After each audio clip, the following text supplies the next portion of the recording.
எதை மறந்தாலும் அருணாச்சலனை மறவாதே மனமே.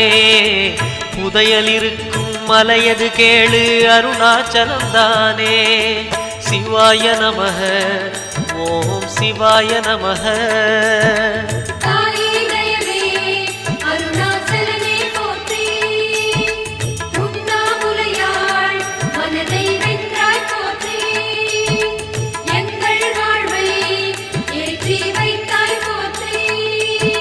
சிவாய நமக ஓம் சிவாய நமக.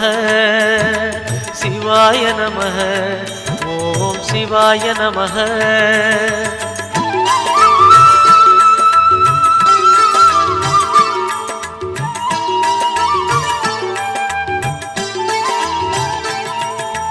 அணுவுமாகி அண்டமுமான கடவுள் யார்?